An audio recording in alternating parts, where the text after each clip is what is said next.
नमस्कार दोस्तों, बांकीपुर के चुनावी दंगल में तो तमाम प्रत्याशी कूदे हैं। सियासी चर्चाएं हो रही है। बीजेपी को लेकर भी चर्चा है कि बीजेपी ने चुनाव से पहले ही सरेंडर कर दिया है।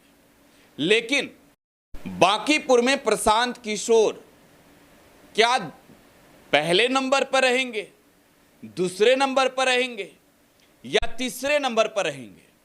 इस बात को लेकर चर्चा काफी अधिक हो रही है, क्योंकि 19 दिन और शेष रह गए हैं। 30 जुलाई को बांकीपुर की जनता अपने मत का इस्तेमाल करने वाली है।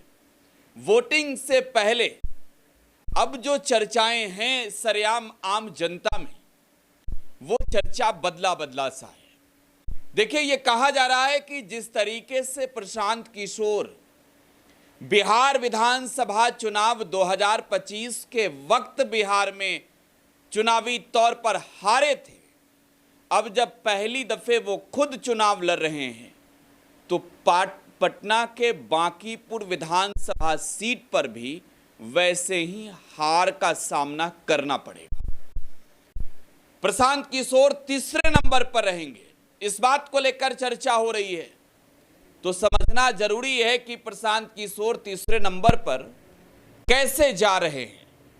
प्रशांत किशोर कैसे पहले और दूसरे पायदान से खिसक के नीचे जा रहे हैं। जनसुराज तो खूब हल्ला मचा रही है, लेकिन मैं आज कह रहा हूं, वहां के जो मौजूदा आज की तारीख के जो सियासी हालात है, प्रशांत किशोर की स्थिति ठीक नहीं है। प्रशांत किशोर पर लोग भरोसा करने के लिए तैयार नहीं है और प्रशांत किशोर को हार नहीं, बुरी तरीके से हार झेलना पड़ सकता है बांकीपुर में। ये चर्चा सरेआम राजनीतिक गली गलियारों में हो रही है। दोस्तों, इस वक्त आप टुडे बिहार न्यूज पर पॉलिटिक्स विद प्रकाश देख रहे हैं। मैं हूं आपके साथ प्रकाश सिंह। बांकीपुर का चुनावी दंगल है ये राजधानी पटना का वो सीट है जहां से चुनाव लगातार जीतने वाले नितिन नवीन अब भारतीय जनता पार्टी के राष्ट्रीय अध्यक्ष बन चुके हैं। ये वो सीट है जिसे जीतने के लिए तेजस्वी यादव भी इस बार पूरी ताकत लगाए हुए हैं।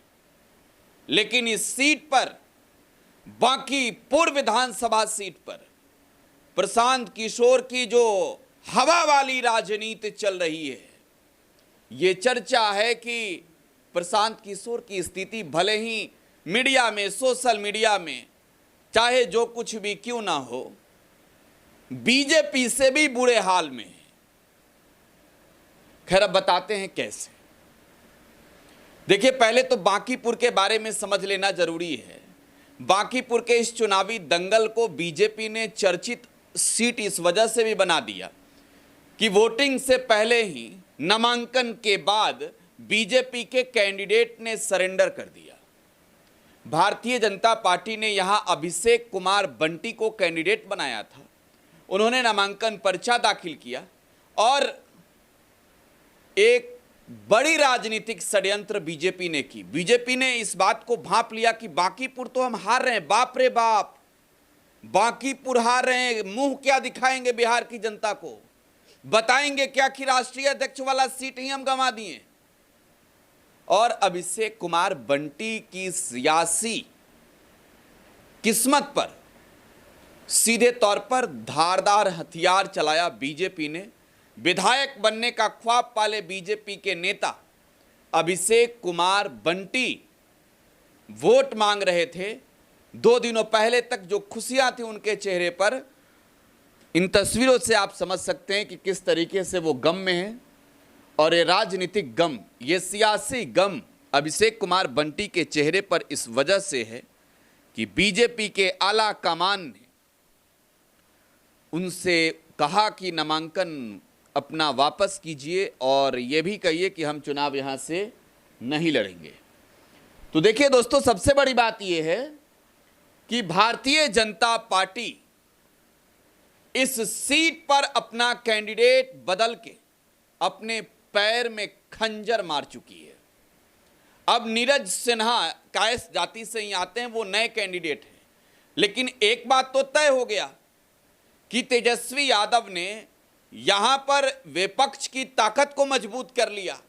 नामांकन के दौरान तेजस्वी यादव ने कांग्रेस को बुला दिया, सीपीआईएम, सीपीआईएमएल और सीपीआई के नेताओं को बुला दिया।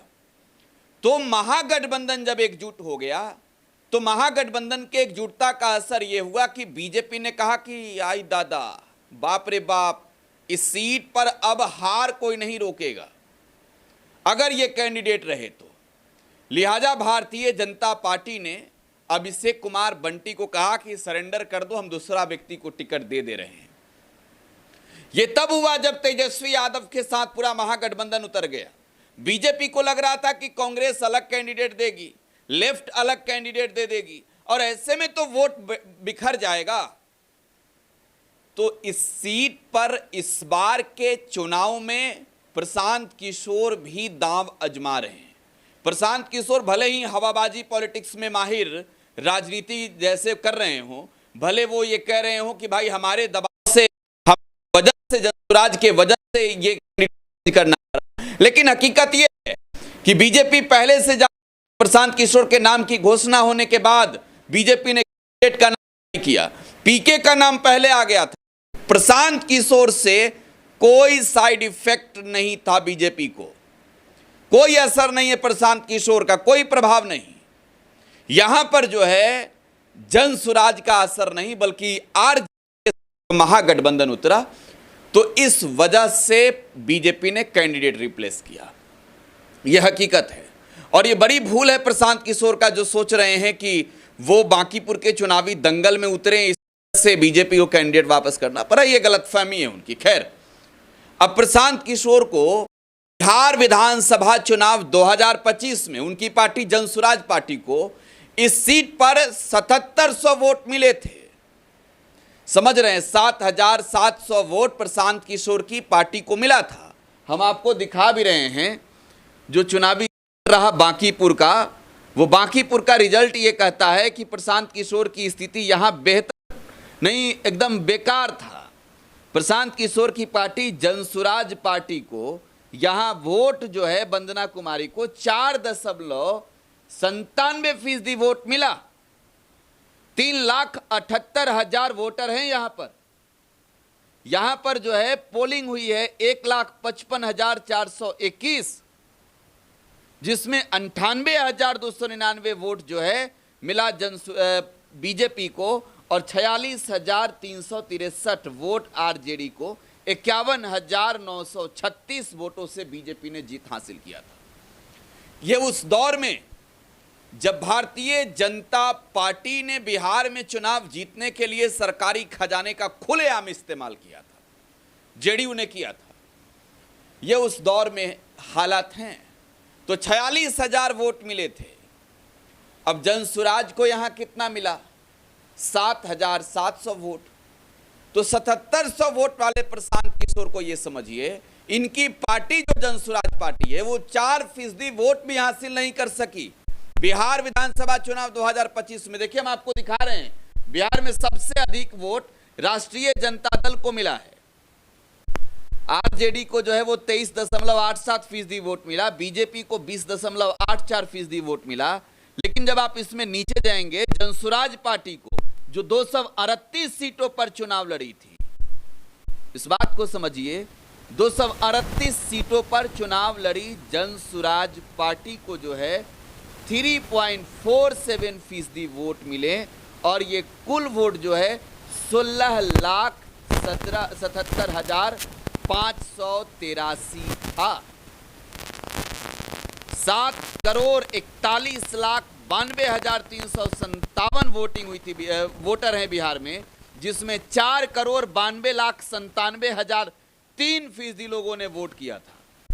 और इसमें वोट कितना मिला इन्हें? तो 16,77,000। ये 3.47% वोट पूरे बिहार में हासिल किए। ये देश के सबसे बड़े चुनावी रणनीतिकार प्रशांत किशोर कहे जाते हैं। लेकिन हालत ये है कि इनकी राजनीतिक बातें जो है, सिर्फ लोगों को समझ में आता है कि ये हवा में बात कर रहे हैं, ये तूफान के जैसे बात कर आएगा, सब कुछ उड़ा कर आएगा। लेकिन भैया असल में ये राजनीति है, ये बिहार है। और बिहार में देखिए, प्रशांत किशोर ने बातें बहुत लॉजिकल कही है, मैं इस बात को मानता हूं, लेकिन बांकीपुर का मैं आज की स्थिति बता रहा हूं, प्रशांत किशोर की स्थिति डमाडोल है। देखिए अब क्यों है ये समझ लीजिए। एक तो मैंने आपको ये बता दिया कि इनकी हालत पहले क्या रही, इस बार हालत ऐसी है कि जो कास्ट वाइज वोटर है वो इस बार जो है वो अपने खेमे में, यादव मुस्लिम इन दोनों का गठजोड़ बहुत बड़ा है। और मैं आपको बता रहा हूं, यादव वोट बैंक में भी बीजेपी सेंधमारी करती रही है, लेकिन इस बार जो है यादव का वोट आरजेडी को जा रहा है। वैश्य के वोटों में कटौती नहीं हुई है, जो उस पर बीजेपी राजनीति करती है। बीजेपी को जो है इस बार वैश्य वोट नहीं करने जा रहे हैं। और इनके अलावे जो भरत तिवारी का प्रकरण हुआ, इसका सीधा फायदा जो है वो आरजेडी को मिल रहा है, जनसुराज को नहीं मिल रहा है। क्योंकि बांकीपुर में ये चर्चा हो गई कि जो जीतेगा उसको जिताएंगे। हम वोट का परीक्षण करने के लिए बांकीपुर में नहीं है।